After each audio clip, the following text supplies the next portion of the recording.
नमस्कार, मैं आर के पाल आप सभी दर्शकों का स्वागत करता हूं आपके अपने न्यूज़ चैनल शहर का दर्पण में। अब सभी खबरें विस्तार से। लखनऊ में आज रियासत मेरठ निवासियों ने बिल्डर के खिलाफ अपार्टमेंट परिसर में एक विशाल धरना प्रदर्शन किया और अपनी कुछ मांगों को लेकर जल्द ही निस्तारण की बात कही। आपको बता दें, रिश्ता अपार्टमेंट में रहने वाले लोग बिल्डर के खिलाफ इससे पहले भी कई बार शिकायत कर चुके हैं, लेकिन बिल्डर के द्वारा आज तक कोई भी उचित कार्रवाई नहीं की, जिससे तंग आकर आज उन्होंने निवासियों के साथ मिलकर एक विशाल धरना प्रदर्शन दिया और उन्होंने कहा कि उनकी जल्द ही जो मांगें नहीं पूरी होती तो एक बड़ा आंदोलन करने के लिए वह लोग बाध्य होंगे। आपको बता दें, उनका कहना है कि वह लोग पानी, सुरक्षा, मेंटेनेंस आदि कई उनकी मांगे हैं, जिसके चलते वह आज धरना प्रदर्शन कर रहे हैं। आइए देखते हैं हमारे संवाददाता की एक रिपोर्ट। मैं प्रमुख अनुरक्षण समिति श्री मुकेश कंचन जी से आग्रह करूंगा। मुझे यहाँ का ये प्रभाव दिया गया कि मैं भी यहाँ के मेंटेनेंस के बारे में मैंने जब भी बिल्डर के साथ बात कर ली, उन्होंने कोई प्रॉपर हमको उत्तर नहीं दिया। मैंने उनसे मांगा कि आपका क्या सिस्टम है, आप जो यहाँ पे अनुरक्षण कर रहे हैं उसका कुछ रिकॉर्ड रखते हैं या कुछ है, या उसका आपका जो कॉन्ट्रैक्ट है वो बताइए, क्योंकि मैं ये देख रहा हूँ कि इनके यहाँ आदमियों की बहुत कमी है। किसी भी डिपार्टमेंट में, चाहे इलेक्ट्रिकल हो, चाहे इनका प्लम्बिंग डिपार्टमेंट हो, चाहे इनके पास आदमी नहीं है, वही 2-3 आदमी होते हैं। इसीलिए आप लोगों की जो भी समस्याएं होती हैं वो काफ़ी दिन बाद, मतलब आप आज करिए तो 2-2, 3-3 दिन लग जाते हैं आपकी समस्याओं का निवारण करने के लिए। हमने जब बिल्डर से साथ मुलाकात हुई तो उनको भी ये चीज़ों को बताया, लेकिन करना पड़ रहा है क्योंकि उनकी तरफ से हम लोग को कोई सहयोग नहीं मिलता है। हम लोग जाते हैं बात करने की, भाई आप लोग बताइए ये क्यों समस्याएँ आ रही हैं, इसके लिए क्या सब कर रहे हैं। बस उनका जवाब होता है सब कर रहे हैं। हम लोग चाहते हैं कि आप लोग अधिक से अधिक संख्या में हम लोगों के साथ जुट के इस, क्योंकि ये कोई समस्या मेरी अकेली नहीं है या आपकी किसी की नहीं है, हम सबकी समस्याएं हैं ये। तो आगे जितना आप लोग सब लोग मिलकर हम लोगों के साथ इस सबका हम लोग को सहयोग देंगे, उतना ही हम लोग बिल्डर के ऊपर दबाव बना के आप लोगों की समस्याओं के ऊपर चले दीजिए। मैं वीरेंद्र कुमार सिंह, जनरल सेक्रेटरी रिश्ता मैनहट्टन एसोसिएशन ऑफ एलाइटीज। किस तरह की परेशानियां हैं जिसमें आप लोग को ये मौका मिला जो यहाँ पर बैठने का, क्या वजह रही? डेवलपर की वादा खिलाफी, जिसके लिए उसने ऑलरेडी हमसे पैसा ले लिया है या पैसा ले रहा है, को ना पूरा करना, जिसकी वजह से हमारा पूरा परिवार, हम लोग यहाँ के सारे निवासी जो एक शांतिपूर्ण जीवन की लालसा में यहाँ आए थे, का पूरा ना हो पाना हमारी सबसे बड़ी परेशानी है। हमेशा टालते रहना, हो जाएगा, कर देंगे, देख लेंगे, जैसे शब्दों से ये परिसर के निवासी बुरी तरीके से ऊब चुके हैं और भारी तरीके से आक्रोशित हैं, जिसकी वजह से मजबूर होकर हमें इस धरना प्रदर्शन को करना पड़ रहा है। सर, एक भी सवाल ये उठा कि जो है बाहर के लोग आ जाते हैं, अभी लोगों ने भी कहा कि जो है कुछ बदमाश टाइप के, कुछ अपील करी कभी इस तरह के मामलों को लेकर? पहले तो हम डेवलपर से ये चाहते हैं कि सुरक्षा व्यवस्था में जो सुरक्षा अधिकारी या सुरक्षा गार्ड नियुक्त किए जाएं, वो सक्षम, कार्य में तत्पर और पूरी तरीके से ट्रेंड हों। कैसे उनको गेट की सिक्योरिटी करनी है, कैसे टावर की सिक्योरिटी करनी है, निवासियों के साथ कैसे बिहेव करना है, बातचीत करना है, कैसे उनको अपना रिकॉर्ड मेंटेन करना है, डिजिटल सर्विलेंस को कैसे अपडेट करके रखना है, रिकॉर्डिंग कैसे रखनी है, इन चीज़ों में उनकी सक्षमता हो।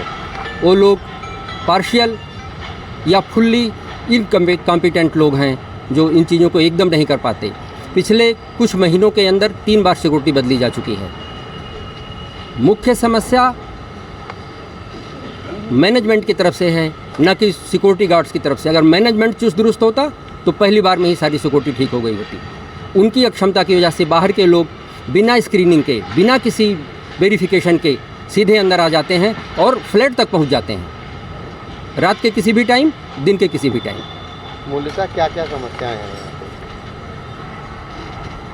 जो सबसे मुख्य समस्या है वो है मेंटेनेंस, पानी, सुरक्षा, बिजली, अनुरक्षण ये सारी ही समस्याएं मुख्य समस्याएं हैं। अभी किसी भी समस्या का कोई निराकरण नहीं किया गया। बहुत बार डेवलपर से मैंने ये जानने की कोशिश की कि पिछले 6 महीने में आप कोई एक समस्या का जिसको आपने अपनी तरीके से निराकरण कर दिया हो का नाम ले लें। आज तक एक भी समस्या को उसने निराकृत नहीं किया है।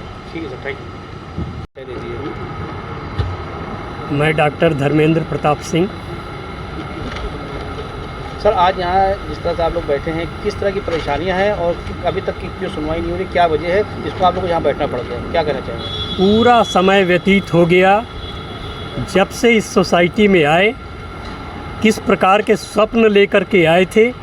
रिशिता मैनहट्टन का नाम सुन करके 25 सोसाइटीज़ इधर उधर देख करके हम लोगों ने बाद में रिशिता मैनहट्टन के नाम को देख करके यहाँ पर रहना स्वीकार किया और ये विचार था कि अपने जन्म भर की जो पूंजी हम लगा करके यहाँ पर फ्लैट खरीद रहे हैं तो हम बड़े सुकून के साथ रहेंगे, बड़े गौरव के साथ अपना जीवन व्यतीत करेंगे।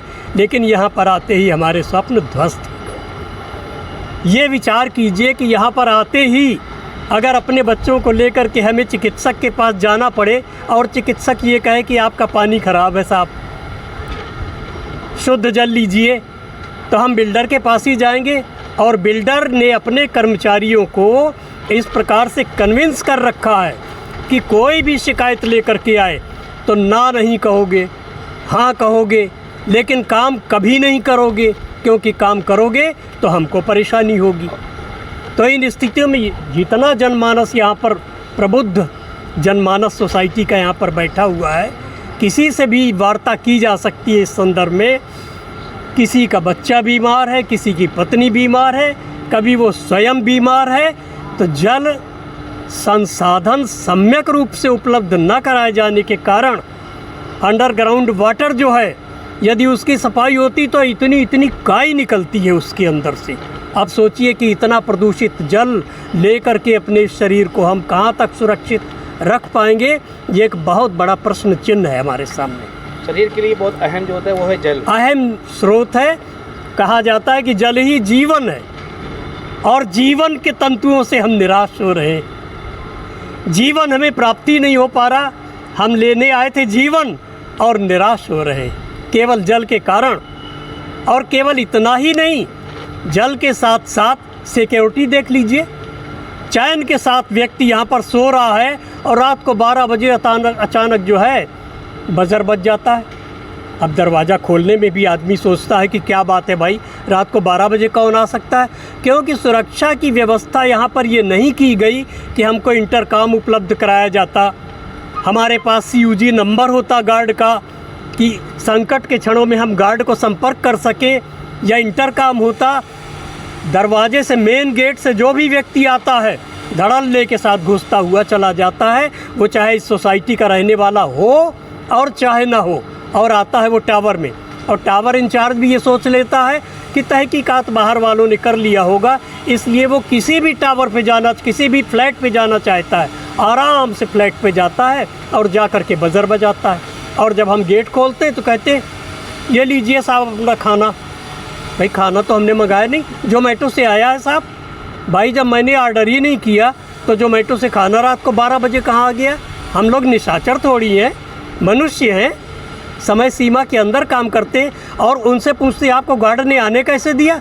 ऐसा देख लीजिए, बार बार बिल्डर से अनुरोध किया जाता रहा। हम लोग बड़े बड़े शहरों में जा कर के जब स्थिति देखते हैं कि हमारे बच्चे वहाँ पर रहते हैं, कोई भी आता है मेन गेट पर, फ़ौरन वहाँ से फ़ोन। इतनी बातें होने के बावजूद भी जो है, जैसे आपकी मांगे नहीं मानी जाती हैं, हम लोग नहीं समझते, तो आगे की रणनीति क्या रहेगी? अब आगे की रणनीति हमारी पूरी कार्यकारिणी बैठ कर के निर्णय लेगी, क्योंकि यहाँ कोई एक व्यक्ति अपनी इच्छाओं को किसी के ऊपर थोपने के लिए स्वतंत्र नहीं है। और आज का भी जो निर्णय है ये हमारी पूरी कार्यकारिणी का निर्णय है। और यह प्रकारांतर से आप समझिए कि कार्यकारिणी का निर्णय नहीं है, पूरे रिश्ता निवासियों का निर्णय है। सब परेशान हैं, सबका निर्णय है। तो आगे की भी कार्य पद्धति जो है, जो भूमिका जो है, हमारे निवासी गण जो हमें आदेश देंगे, उस आदेश को सिरोधार्य करते हुए हम वही करेंगे। मत होइए कंफ्यूज, देखते रहिए शहर का दर्पण न्यूज़, क्योंकि खबरों की नब्ज पहचानते हैं हम। फिर अगले बुलेटिन में मुलाकात होगी, तब तक के लिए नमस्कार।